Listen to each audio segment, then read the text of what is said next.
Write a story with the title, The Broken Promise. It was many years later that I returned to the town. I was 40 years old and still unmarried. Like me, the town too had aged 15 years. The trees were taller and there were many buildings where there had not been any before.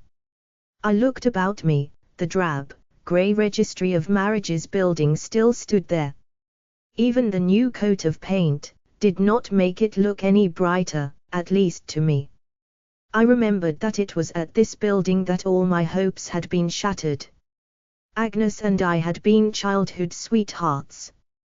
We had lived next door to each other. Her brother, Richard, was my best friend. Agnes was the first girl of my life and the last. When she left me, I just could not place another girl in my heart where she had been. We had everything going for us from the start.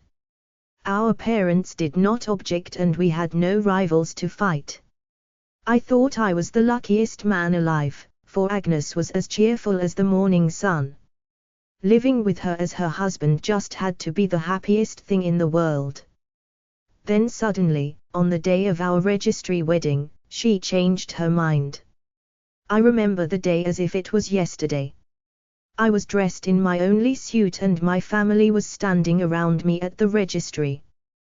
Then Richard arrived. Strange, I thought, why is he dressed in a t-shirt? Then he came up to me with a very depressed look. Agnes has locked herself in her room and has asked me to call off the wedding, he announced. I rushed to Richard's motorcycle and we rushed down to her home. I knocked and knocked at her door, as did all her family members, but she did not answer. I could hear her crying though. After an hour or so, I left and went home. For some unknown reason, she had decided to break her promise. That night, I left town, deciding never to return. Yet here I was, back again after 15 years. I was still bitter, but I had stopped hating her, and the world.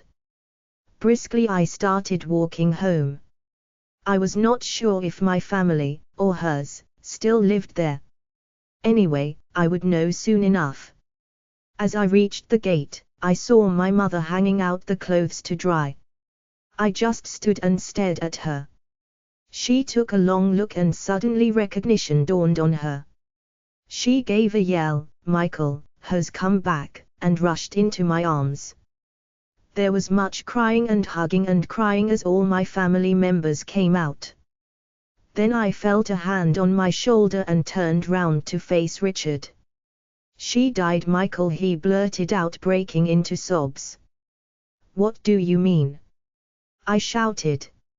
"Our dear Agnes died of cancer a month after you left," he said and screamed in obvious agony. Then it suddenly dawned on me, she had refused to marry me because she knew. Then I remembered that she had gone to see a doctor the day before the wedding date because of stomach pains. I could not stop the tears in my eyes as they flowed freely. "Stupid girl," I cried. Didn't she know that I would gladly have married her even if we could live as man and wife for just one day?